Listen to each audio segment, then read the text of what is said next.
Welcome to the More Than More podcast, where we discuss building meaningful, impactful businesses, careers, and lives through real estate. Hey everybody, Dylan here. I'm joined by Abbie and Angela. And I guess we're kicking off something a little new in the More Than More podcast. First of all, super excited to be back in the studio. We've taken a break for a little while. Yeah, it feels good. Not sure what happened. We just got busy and distracted. We just needed a break. Like everybody something needed different. a break. Yeah. And maybe what's new here is, first of all, we've got a bunch of mini-series that we're busy launching. Incredibly excited to get those out. Yep. We're currently launching the Rethink series. Rethink Revisited, which I believe the first one will be coming out around the same time as this episode. Yep. And we got some other fun stuff planned for next year. But in addition to that, I think what we've decided to try do is start getting together every couple of weeks. Yep. And digging into some of the tools, concepts, and even just resources and ideas. Around, well, just that we use backstage and front stage that just need some daylight. Yeah. And so I guess, Angela, you're here because these are tools that you use frequently as a coach. Coaching, yep, definitely. Or that we use as a group, as a leadership team, so it's kind of fun. As well. And Abbie, I think same thing as a marketing team lead and I guess as a coach as well. Yeah, and content creator. I think you're so in this with us all the time. Like you're in all of these discussions no matter what. I think you just wanted someone to argue debate with me? And Angela is just too nice. Okay, so in the backstage, Abbie doesn't think that Angela fights with me enough. Yeah, well, I don't typically fight with Give many the people what they want. So, Abbie, I guess you're here to fight with me, or at least bring us a new perspective on some of the stuff, which is what you tend to do. Yep. So, today's little concept is what we call the ABC model. And let me just start by giving credit to, this is a Dan Sullivan strategic coach tool that I was exposed to. It's probably been about a decade that I've had this. I've actually got the little book in my hand here. You can buy the ABC Model Breakthrough on Amazon. It's a short, maybe 50-page book that you could read if you wanted to. And I would actually encourage that. We've got some copies floating around the office if anybody wants to borrow one. But here's what the ABC model is in a nutshell.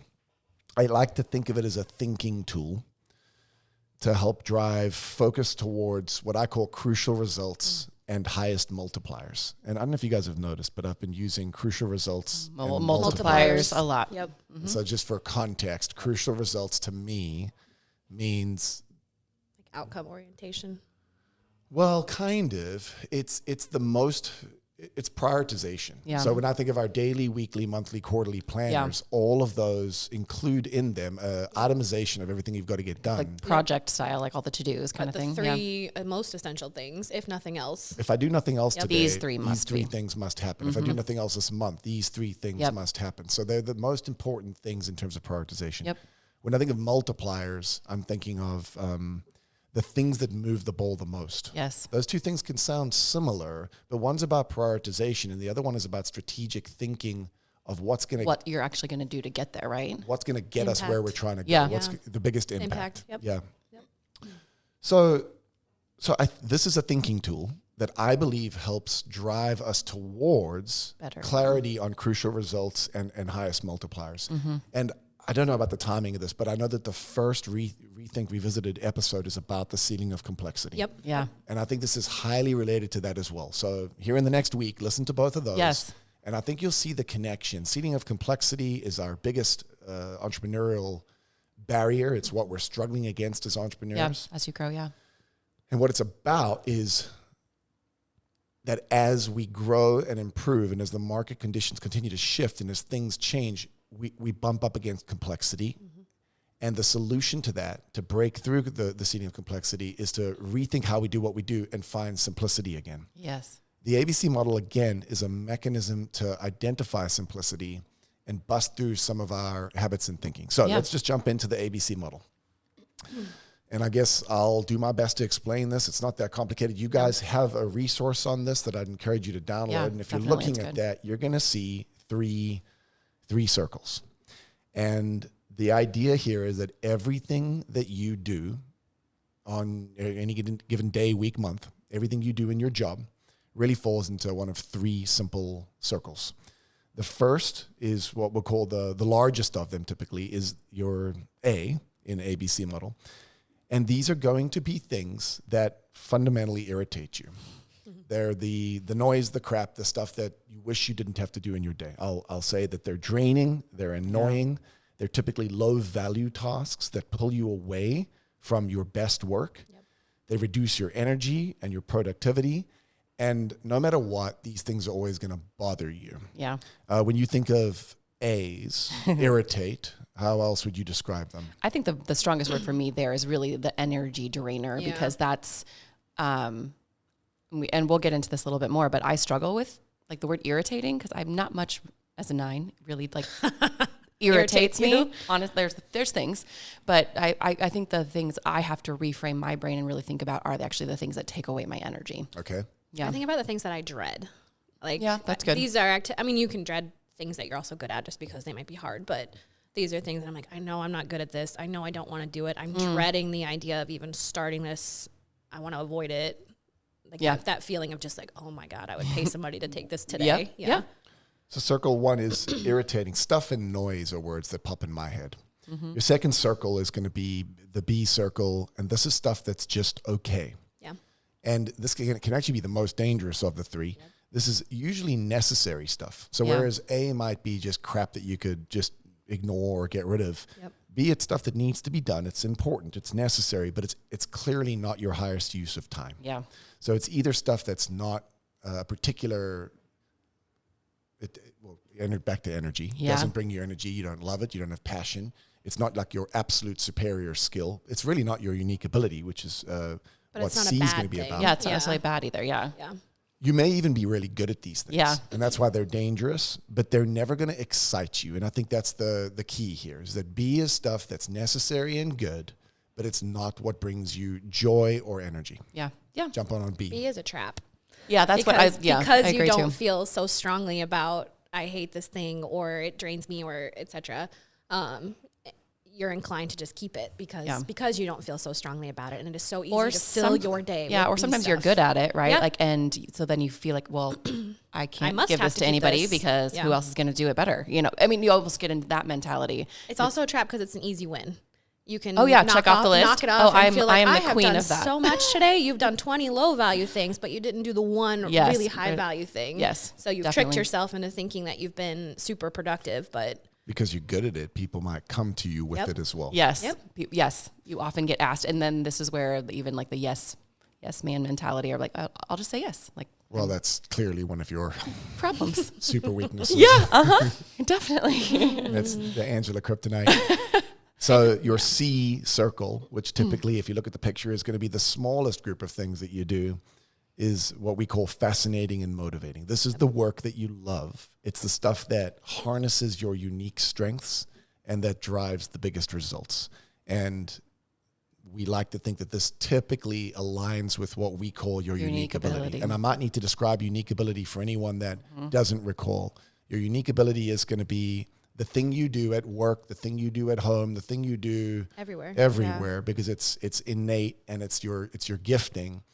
That you have one superior skill. So you're actually good at this. it. You can't be deluded and think that you're like these people on the Super guru and they really don't know what they're talking about. Like these singing shows, right? No. Heidi, what is it called? America's Got Talent or whatever? Yes.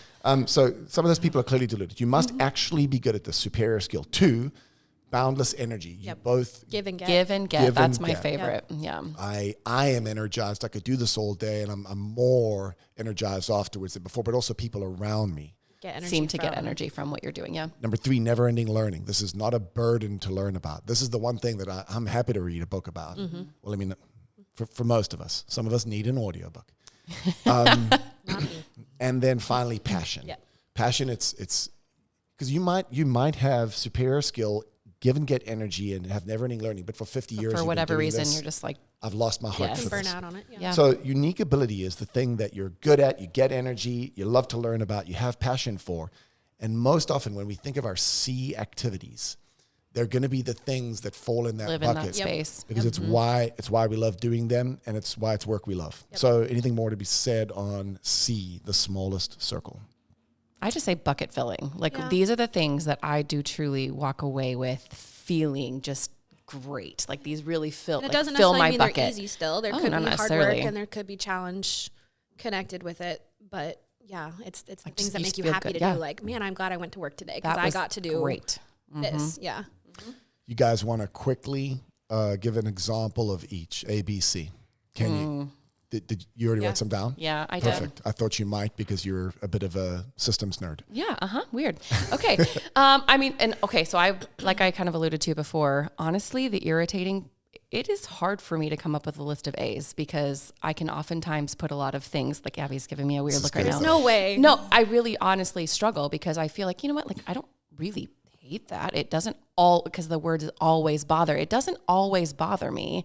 So I do struggle with things and making that list for me. Like you can even see on my piece of paper, I have things that are like in between A and B because I don't know where to put them, which is probably crazy. But the one thing I did come up with that I think has learned over time, and as I've gotten older and really like gotten into my unique ability and understanding what that is even more, if I look at it as things that drain my energy for me, honestly, it's really hard for me.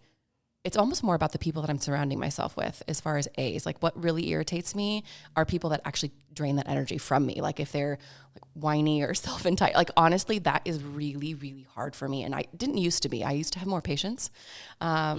But that is probably one of the things that I can say is probably the most irritating. Well, because you constantly pour into people. And when you're pouring into something that's got a giant hole at the bottom. It's not going, like yes, I lose all love and joy for that. That's good. And you've gotten more vocal about that lately as you've maybe matured into your unique ability. But I love what you said at the beginning, although this is a tangent, it's a good one. For a 9 or people like you that are just nice people that are not easily irritated or annoyed. What is that like? Yeah. Abbie, that's why you're here. Yeah. You and me are on the opposite side of the table. You actually need help from people like me to go, Angela, do you really like that? Well, not just do you like it, but like you need help to see your A's because you're willing to say yes to everything. I do. Okay, so good. What's your B and your C? My B is okay. Hard conversations are okay, but I'm learning to get better at those activities that they don't excite me to have those hard conversations. And I said, ideas from me. I like to be in a room with ideation happening because I like to absorb that kind of thing. But what is just okay for me and does not excite me is like when somebody directly looks at me like, what do you think? What ideas do you have? Like that, especially on the spot without processing beforehand, that freaks me out. That doesn't excite me to know that might be coming my way. Invention, creative problem solving, having to find the solutions. You're more of an ET on the widget. Yes, I love hearing the ideas, and then I'm like, ooh, I think I can see how that can work, but it does not excite me to I'm going to keep talking about ETs. We need to cover widget. Let's commit that we're going to do that in the coming weeks. Yeah. For anyone that doesn't know what that is, which is most of you, that is the what is it called? The 6 types of working genius. 6 types of working genius by Patrick Lencioni. Great little resource we'll cover it in the future. Okay, your C. My C, I mean, I don't think this will surprise anybody, and I was reading my unique ability statement again. It truly is when I get to coach and teach and watch people learn and grow. Like that is that is my absolute happy place. Okay, so those are all great. The struggle with this model is that those are very high level examples. They aren't just things. And what we got to get to is I did things. I know. And I tried to do that. To go that high level. So I actually think you're that's probably better. I mean, those are very high level. So what is your ABC, Abbie? Activities that irritate. I put interior design and swag and gifts. Okay. Because I do not have an eye for interior design. Okay. I do not have an eye for furniture and paint on the walls, and gifts are not my love language either way. So I really struggle with that, and I have learned to outsource that. Is that because you don't like people? No, it is not because I don't like people. Abbie likes people. I like some people.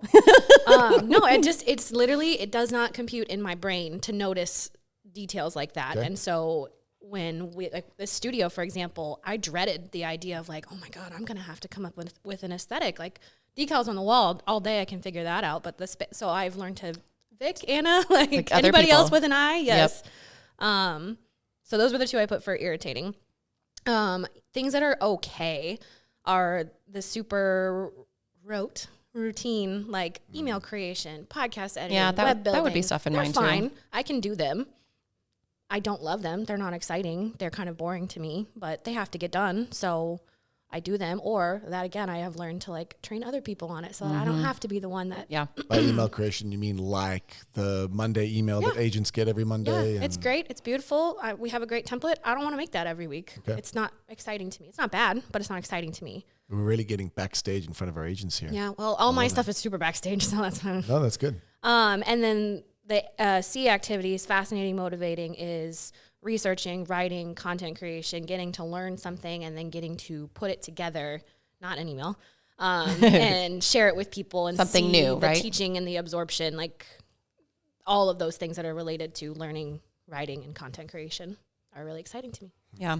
Checklisty stuff. Like, I mean, I agree with you, like the routine stuff. Like it's fine. And again, like that's in between A and B for me because it doesn't irritate the heck out of me, but it's just stuff that has to be done. Yeah. It's fine. I don't mind getting super administrative because I am an ET every once in a while. So yeah. Well, and they're easy wins. You know how to do them. You can knock them off, like we said before, and then you can feel like you've really done something with your day. Yeah. But Yeah.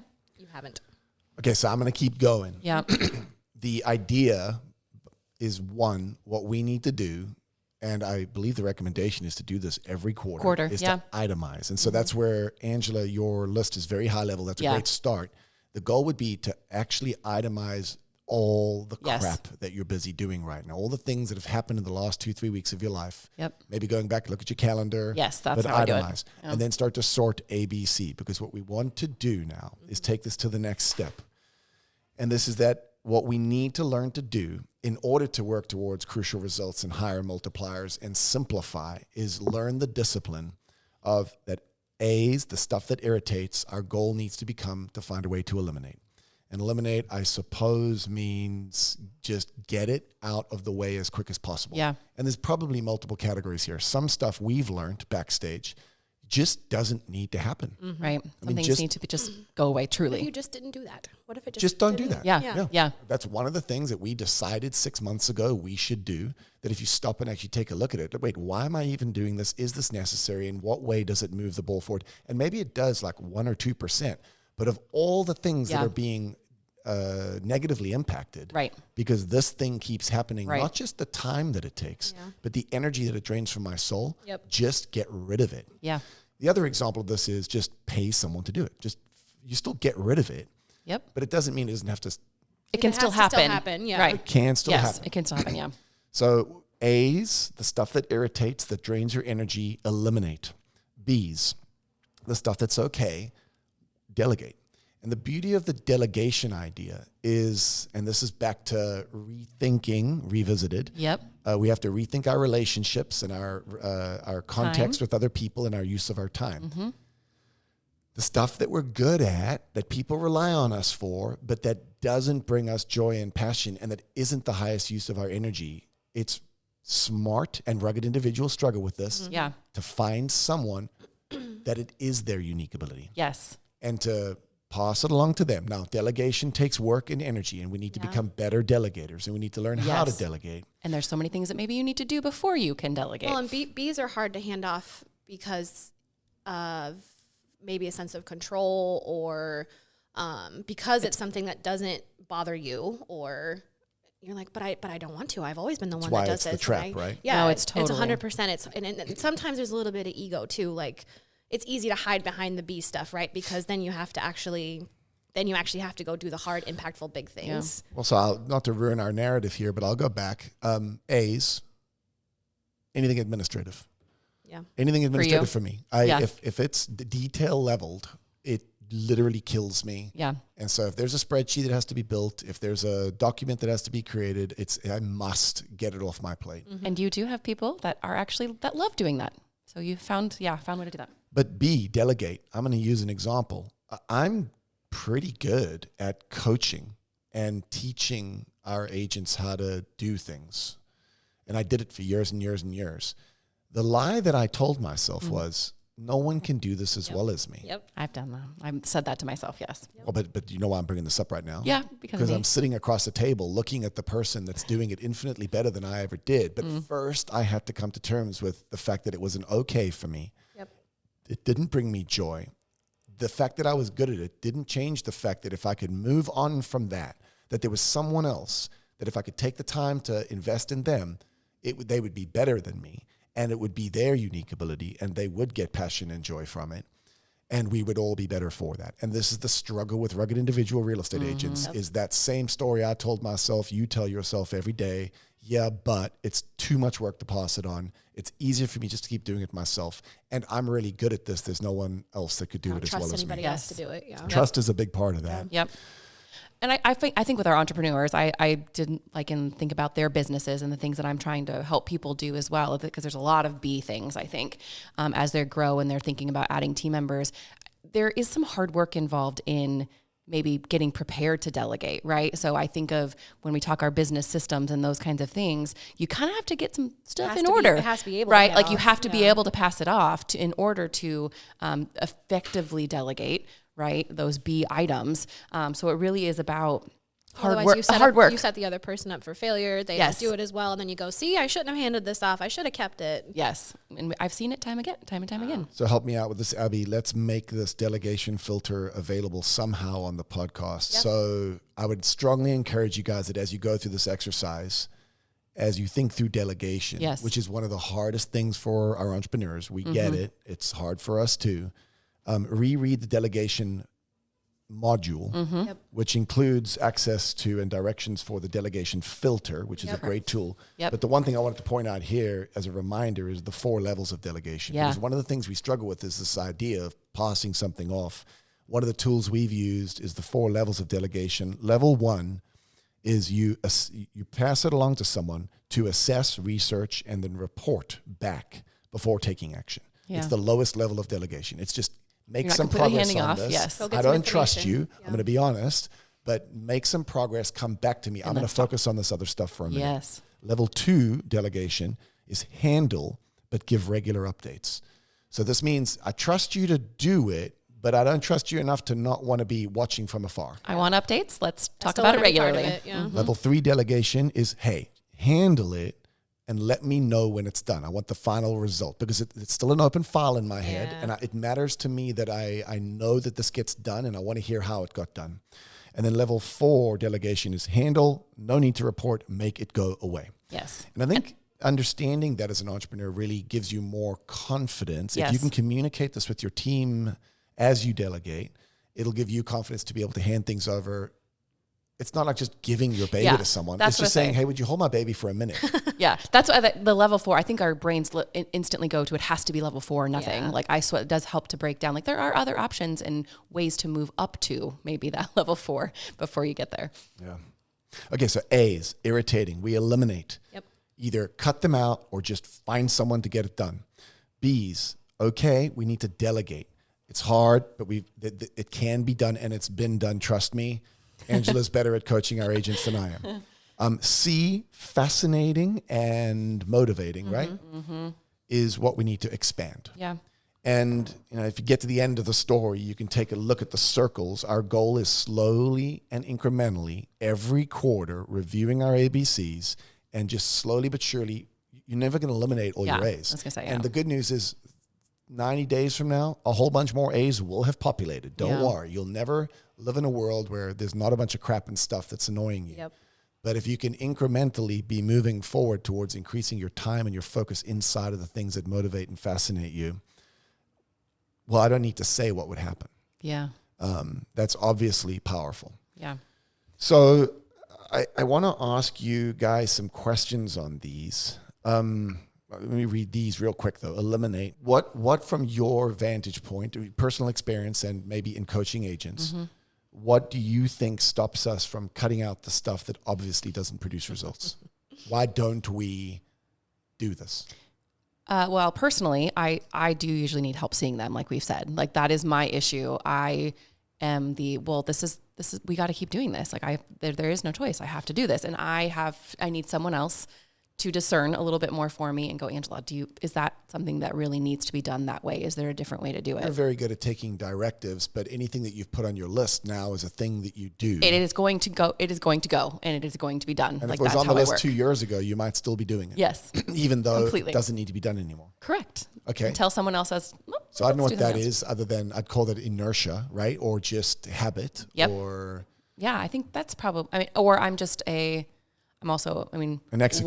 like I'm an executor. Like I have one wing, and I must get done. Like it. Yeah. So what about for the more entrepreneurially inclined? Why do our agents not cut crap out that obviously is just noise? I think they just don't see it either. I think that they're just busy running, right? So, I mean, that's usually what I'm working with them, kind of helping them think through, which ironically, I can help other people see it. When you're in the but day-to-day, when you're it's in hard it, to see. you can't see the things that you need to get rid of. So it really is, as you grow, you don't even know what those things are, but taking the time to actually itemize, you might start to see some of the things that can be eliminated, but you just don't take the time to stop and do it. Yeah, I think you're just going. Working on, not in, stepping out, looking in. And that's where this exercise of running through, itemizing, and then separating into the 3 buckets would be really super helpful. Step 1.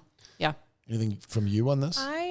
So you and I have talked a lot about this because for the last year, you've been challenging me to audit my activities and what can you hand off? What can you train somebody else? How can you grow somebody else to do this? And for me, and maybe for some of our agents, some of it was ego, to be quite frank, because doing some of those activities, those B activities, gives you a boost. You feel good about yourself. You don't necessarily want to hand it off because then you have to go challenge yourself to do the C activities and maybe not be as successful. And then there's also, sometimes we get stuck on the who, right? Like, well, I don't have an assistant right now, so I can't possibly even think about it. Or what team member would I hand this off to? And it's really easy to get stuck on the who. And so for agents, it's like, well, what would hiring a VA 15 hours a week look like? You don't even have to hire a full-time body to sit in your office with you. Or is there another agent you could partner with? Or for us, you were like, well, do you just not trust your team? And I was like, no, of course I trust my team. You're like, then hand them the stuff. Trust that they're going to do it. Do a good job training them, and don't get stuck on the who. Yeah. That is definitely a roadblock for sure. And level 2, delegate. And you can still be involved. That was you were like, you're not here. You're still going to be part of the process. You're still going to help shape the outcome. You just literally don't have to be the one physically doing the work. Doing the work. Yeah. What else then could you go spend your time doing that is much more impactful? Well, you're discussing the delegation part of this, and so I guess both of those questions are pertinent. I mean, the 2 questions in my mind is, why don't we get rid of the crap? And then second is, it makes us feel busy. I think we are so stuck on like, if I feel busy, then I must have been productive today. If I did 20 low level things, I must have had a good day, without being honest about, but did you do the one thing that was really important? Yeah. It is a good way to lie to yourself. And it's back to the time effort economy. I mean, we feel busy, so we feel like we did a lot. We know that there were big, hairy, scary, crucial results and biggest multipliers. Probably avoided. Yeah. Yeah. There's a trap in the B area. You can fool yourself into thinking that you are doing good. Well, I think they're both traps. I think A and B are traps. And the problem is, anything that's not, what's the right word? It's not binary, maybe it's the right word to describe it. Anything that's not perfectly black or white creates the capacity for us to just keep playing in that space. Yep. If I told you that you, like, all A's and B's could just go away and all you could do is play in your fascinating and motivating space, maybe you'd be more inclined to do it. But the truth is, there's always going to be some of this. Yeah. So if there's always going to be some, I guess this thing that I could get rid of today. I suppose this is just some of the sum. Yeah. So we just sit in the present and keep duplicating what we did in the past and expect different results and don't get them. So I don't want to flog a dead horse on this. I don't think this is complicated. I think at the highest level, this is an incredibly simple concept, but it requires, first of all, the insight to recognize there can be progress on this. And then 2, it requires the discipline to step out in order to look back in and then just reflect on where you're spending your time and make micro decisions to slowly but surely, just eliminating 1 or 2 things that don't need to happen, working towards becoming better and better at delegation. And again, read the delegation module. It's incredibly potent. And then 3, ever so slightly working into the spaces that fascinate and motivate you. And then the most beautiful part of this is what happens when this starts to occur. And on the handout, we call this the three ways to motivate yourself. Yeah. And I'll just cover it real quick. When you start to eliminate even just a few things that irritate, consider immediately I think of those as anchors. These are the things that were pissing you off. Yeah, weighing you down. They always piss you off. Yes. And they're just draining that energy. Think of that as just in the bank now. That's in the bank. You lost the negative and you gained that extra space. Yes. That's a negative and a positive. Yep. So there's a double impact there. So one, you're motivated simply by getting rid of crap that drives you nuts. Two, you're motivated because as you become a better delegator and you pass things on to people that are actually better than you at those things, again, you've freed up time and you're motivated by that. But two, you get to watch someone bring value, grow, add value, and then start to surpass you in areas. Yep. I'm greatly motivated watching you guys do what you do. Number one, because I don't have to. Yes. But number two, because it's actually it's inspiring and you bring more actual value to the people we're trying to serve. And there's irony in that. And to me, as far as like that truly is my biggest passion, is watching somebody else grow and learn. But I'm so bad at like giving it to somebody. That's such a weird juxtaposition of things. Well, it's very human, which is why stupid little things like the ABC model need to exist for some of the top entrepreneurs around the world. Mm-hmm. And the third way that you are motivated is that you are now spending time more, increasingly, never perfectly, but increasingly inside of the things that are your unique ability, that you have passion for, that you love learning about, that you're truly good at, and that you give and get energy from. The bonus that I would add to all this is you're motivated by eliminating, delegating, and expanding. But I also think what happens in time is you start to get motivated by increased rewards. Yeah. Different outcomes, right? Well, we get better outcomes. Yeah. Absolutely. So there's a lot more that could be said here. But I think what I want to leave, at least on my side, everyone with is that this is an exercise. It's a discipline. Yes.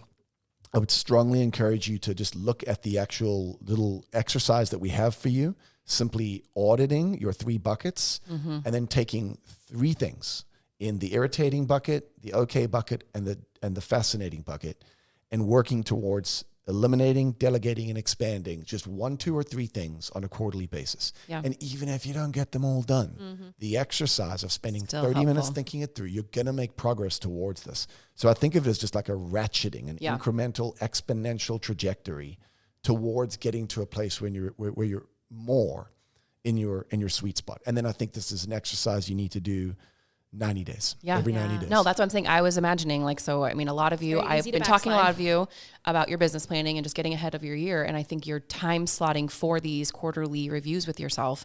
So I was imagining I would be printing off my quarterly review and I'd be printing off this ABC model audit. And I would just that's your new rhythm, right? Do those things together. There's other things that you can also be doing to analyze your business and audit your business and where you're going to figure out what you need to do. But I feel like those just in my brain almost go together at this point. And then you just look back at your calendar, you make your list and you think about what you can be tweaking along the way to make it even better. Yeah. Requires a little bit of honesty. Oh yeah. A little bit of courage. Letting go. Yeah. Yeah.